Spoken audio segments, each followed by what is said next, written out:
이번에 주제는 아까 했던 거랑은 좀 다른데 이거는 그냥 제가 했던 사이드 프로젝트 소개라고 보시면 되고요. 근데 대신에 제 현실적인 상황이 약간 반영되어 있는 그런 슬라이드라고 보시면 돼요.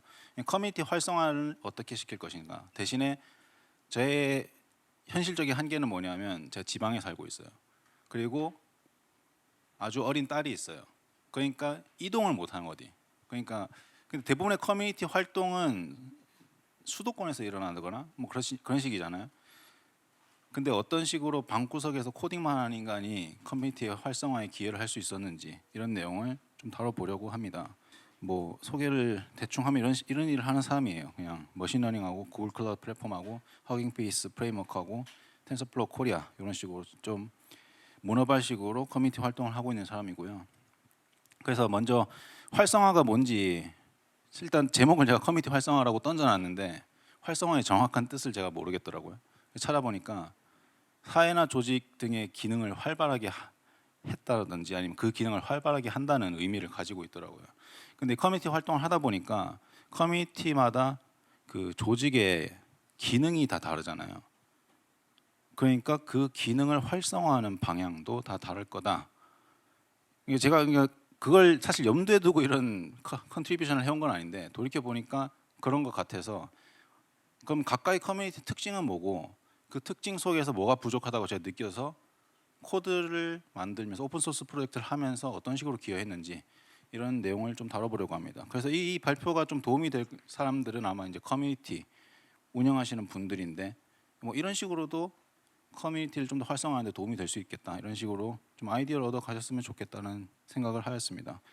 그래서 이 발표는 사실 되게 장표가 많아요. 장표가 많은데 25분이 끝나면 그냥 칼같이 끊도록 하겠습니다.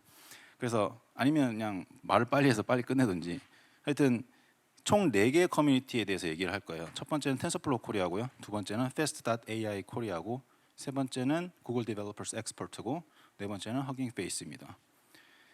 텐서플로우 코리아를 먼저 살펴보면 일단 그 특징이 몇 개가 있어요. 그 많은 사람들이 텐서플로우 코리아 요즘 들어오시는 분들은 이 텐서플로우라는 단어에 좀 민감하게 생각하시는 경향이 있어요. 그러니까 텐서플로우라는 프레임워크를 주로 다루는 커뮤니티다 이런 식으로 생각하는 경향이 있는데 그 히스토리를 약간 살펴보면 텐서플로우라는 프레임워크가 좀 대중적으로 딥러닝을 할 수 있도록 만들어준 프레임워크거든요. 그 2010년도 말에 나왔는데 이 텐서플로우 코리아라는 커뮤니티는 2017년도 초에 설립이 됐습니다. 그때 김성호 교수님하고 구글 코리아에 계신 분이 함께 만들었는데, 그러니까 사실은 그 당시에 프레임워크가 다양하지 않았기 때문에 이런 이름을 정한 것 같아요. 근데 그 본질은 이제 AI에 관련된 다양한 뭐 아이디어를 나눈다든지 소식을 공유하든지 이런 데 목적이 있는 거고, 페이스북 그룹 기능을 활용한 이제 온라인 퍼스트 커뮤니티입니다.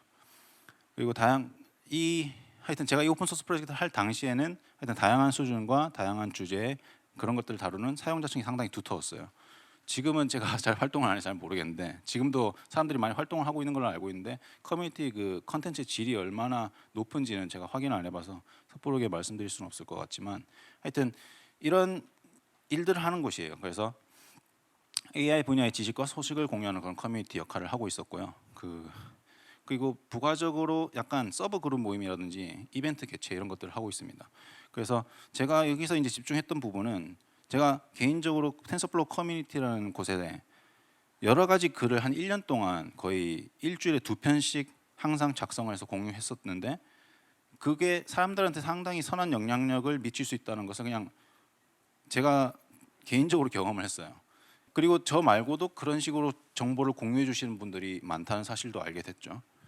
그래서 그 방법을 코딩을 통해서 어떻게 극대화할 수 있을까 이런 생각에 좀 했던 것 같습니다. 그래서 그룹 포스팅을 이게 그 당시 2020년도인가 2019년도가 당시에 그룹 포스팅을 보시면 제가 작성한 게 3편이지만 어떤 이벤트 디스커션이라든지 아니면 어떤 특정 딥러닝 프레임워크 사용법이라든지 페이퍼 리뷰라든지 아니면 윤리적인 문제라든지 아니면 그 당시 GPT-3가 나왔나 봐요. 하여튼 그 최신 트렌드를 디스커션 한다든지 이런 식의 글을 작성하는데 보시면 알겠지만 텍스트가 상당히 리치하게 작성이 돼 있죠. 그래서 이런 식으로 정보가 그냥 이게 작성을 하고 그냥 끝나는 게 아니고 좀 많은 사람들이 이걸 볼 수 있으면 좋겠다라는 생각을 하게 됐죠. 그리고 페이스북 사용자 그룹 그 가입자 추이를 보면 그 당시 5만 명이었고 지금 한 6만 명을 넘어서고 항상 액티브하게 활동하시는 분들의 숫자가 거의 항상 매일매일 일정하게 유지가 되고요. 그리고 그 글을 작성하시는 분 이외에도 그 참여하는 뭐 반응을 표한다든지 댓글을 남긴다든지 이런 사람들의 숫자도 항상 어느 정도 일정하게 높은 숫자를 유지를 하고 있었습니다. 근데 단지 이 페이스북이라는 이 플랫폼에 약간 문제가 있었던 거예요. 그래서 이 페이스북의 문제를 어떻게 코드로 해결할 수 있을까 이런 생각을 좀 했고요. 그 페이스북을 써보신 분은 알겠지만 이 추천 알고리즘이 어떤 식으로 작동하는지는 잘 모르겠지만 개인적으로 느끼기에는 제가 좋아하는 게시물을 계속 보여주거나 약간 좋아하는 것만 계속 강화해서 보여주는 거죠. 근데 AI 분야에서 제가 예를 들어서 평소에는 관심이 없었는데 조금 다른 사람들이 관심을 보일 만한 그런 주제도 저는 알고 싶지만 알 수가 없는 거죠. 계속 그런 식으로 추천이 들어오면 그런 문제도 있고요. 그래서 매주 그 당시 조사한 바로는 텐서플로어에 150여 건의 포스트가 게시되고 있었습니다. 근데 이걸 개인이 다 필터링에 150건을 다 본다는 건 말이 안 되잖아요. 그러니까 한 달이면 몇 건이 450건인데 400건, 600 할 땐 많은데 특히 그리고 검색을 해보신 분은 알 거예요. 개인 피드에서 검색하는 건 내용이 많지 않아서 쉬운데 특정 그룹 포스트에서 예를 들어 한 달 전 내용을 검색한다. 검색을 거의 할 수가 없습니다. 페이스북은 계속 그리고 이게 싱글 뷰 그 스크롤하는 그런 구조라 가지고 계속 넘겨서 새로 고침하듯이 찾아보면 이게 내가 이걸 왜 하고 있지라는 생각이 드는데 그래서 이 커뮤니티에 가진 이 플랫폼적인 문제가 전 크게 두 개라고 생각을 했던 거예요. 그래서 다양한 주제를 다 뽑아놓고 사람들이 좋아하는 포스트를 예를 들어서 상위 한 30개를 뽑는다. 그리고 그걸 누구나 이렇게 쉽게 볼 수 있게 만들자. 그리고 동시에 아카이빙 할 수 있도록 만들자. 이게 두 개가 저의 목적이었어요. 그래서 이제 그거를 해결하기 위해 찾은 방법은 뉴스레터를 그냥 만드는 거였어요. 이런 식으로 뉴스레터가 당시 발행이 됐었고 근데 이거 아이러니하게 이 뉴스레터를 만들었다는 사실도 제가 이제 그룹에 포스팅을 했는데 그 포스트 자체도 널리 퍼지진 않은 것 같아요.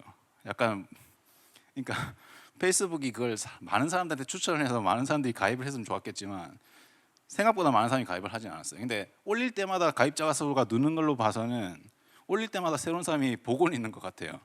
근데 하여튼 이것도 페이스북의 문제라고 저는 생각했지만 하여튼 이런 식으로 만들어 가지고 사람들한테 하면 좋겠다.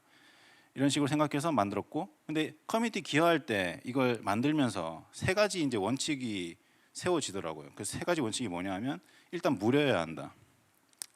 사람들이 돈을 내서도 안 되고 제가 개발하면서 들어가는 운영 비용이 제로여야 한다.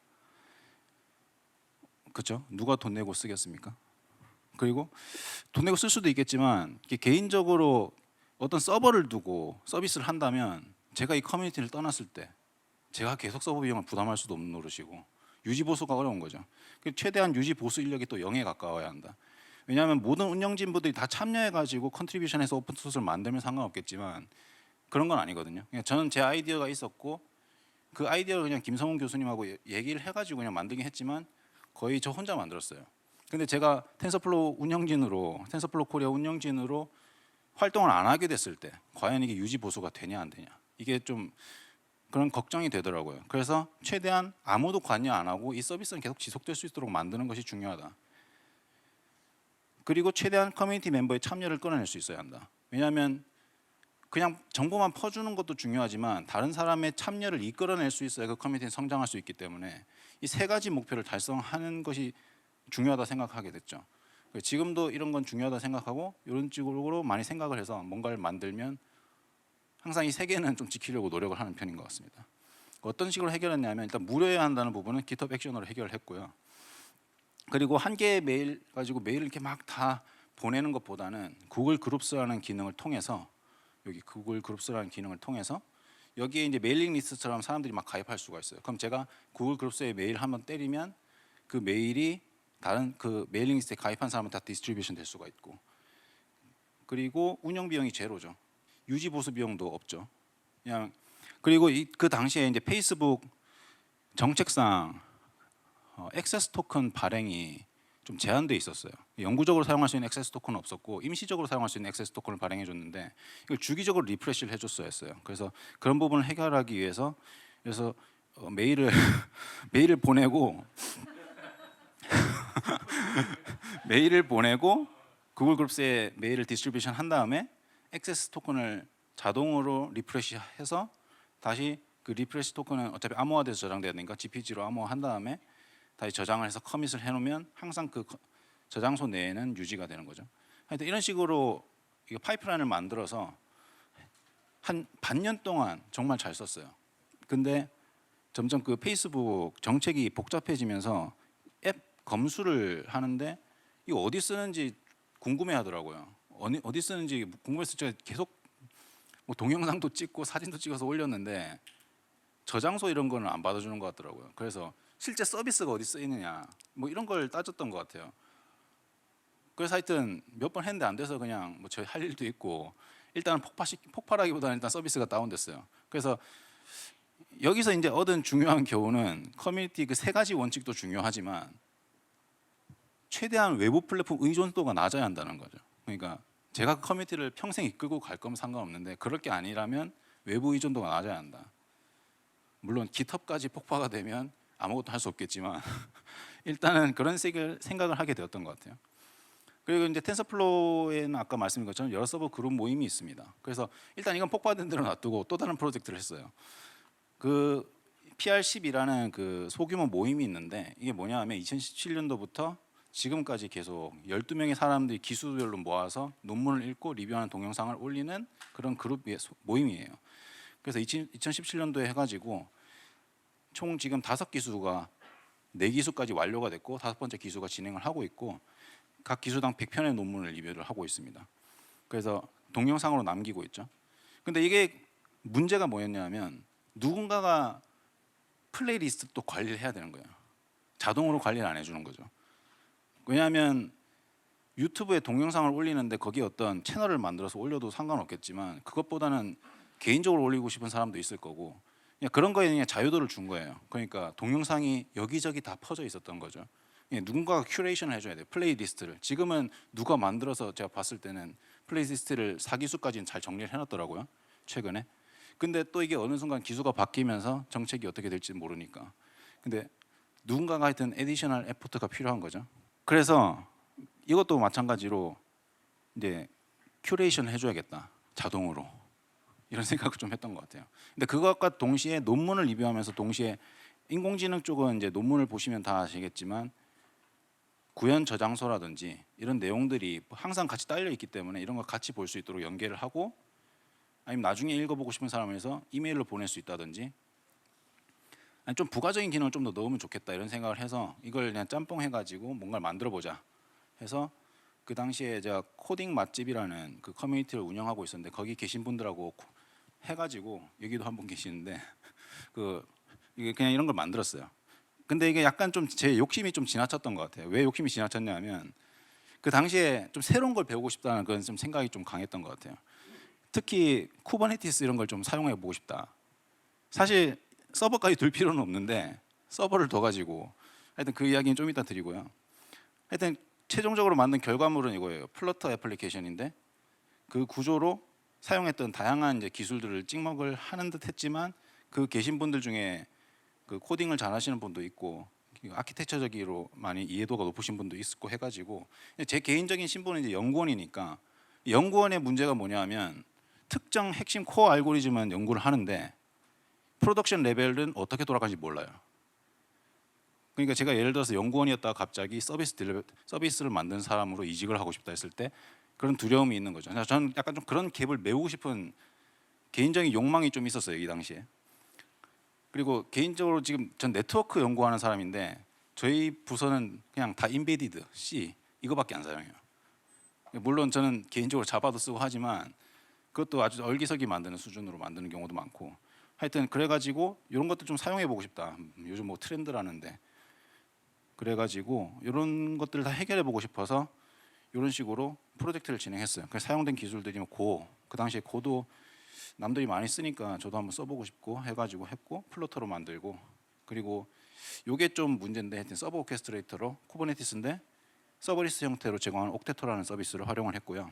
그리고 gRPC 프로토콜 버퍼 그리고 그래프 하나까지 통합해서 일종의 하나의 서비스를 만들었다고 보시면 될 것 같습니다.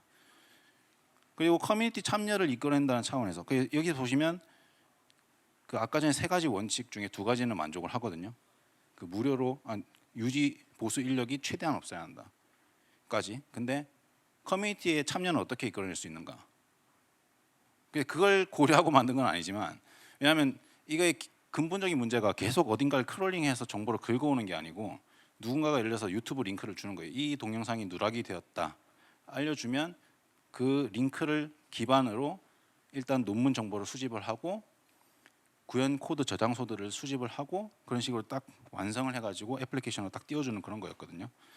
그래서 그거에 대한 도구들도 이렇게 만들었는데, 기본적으로 커뮤니티 누군가가 이런 식으로 누락 동영상은 뭡니다 하고 글을 남기면 이게 이슈로 넘어가서 그 이슈를 메인테이너 중 한 명이 보고 이 dbctl이라는 명령을 때리면 그냥 자동으로 정보를 딱 수집해가지고 프로토콜 버퍼 텍스트 파일로 만들어서 서버에 업로드하는 그런 과정을 통한 것이었거든요.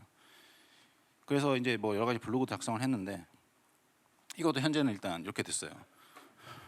왜 이렇게 됐냐면, 그러니까 아까 말씀드린 것처럼 제 개인적인 욕심이었던 거예요. 그러니까 사실 되게 스태틱한 데이터이기 때문에 그냥 텍스트 파일로 떨궈놓고 그 텍스트 파일을 읽어가지고 디스플레이 줘도 상관없는데, 굳이 서버를 만들어서 굳이 쿠버네티스에 올리는, 그러니까 제 어떤 욕망도 채우면서 커뮤니티에 기여도 하고 싶은 이 두 가지를 하고 싶었던 거예요.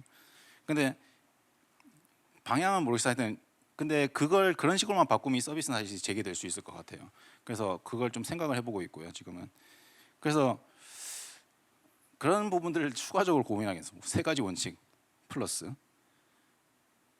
그래서 생각하기는 지나친 외부 서비스 의존도는 최대한 낮추자는 게 일종의 제 생각의 결과였습니다.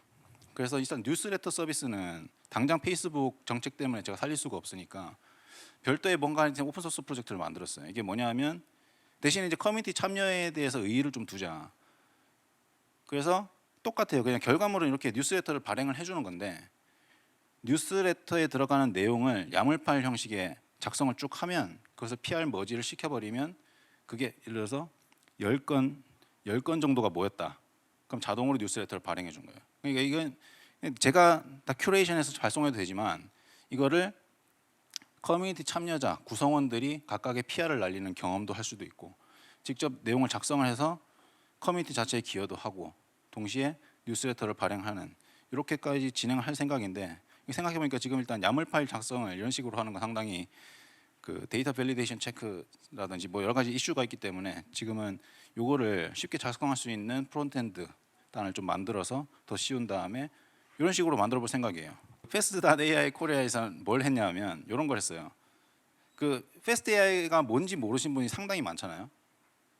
근데 이걸 그냥 좀 전 개인적으로 좀 전파하면 좋겠다. 그냥 제가 강연을 하러 다녀도 되는데 제 여건이 안 되니까 실습할 수 있는 사이트를 만들자. 실습할 수 있는 사이트를 만들지만 역시 여전히 유지 보수 인력은 제로고 자동화되어 있고 막 이런 식으로 만들고 싶었던 거예요.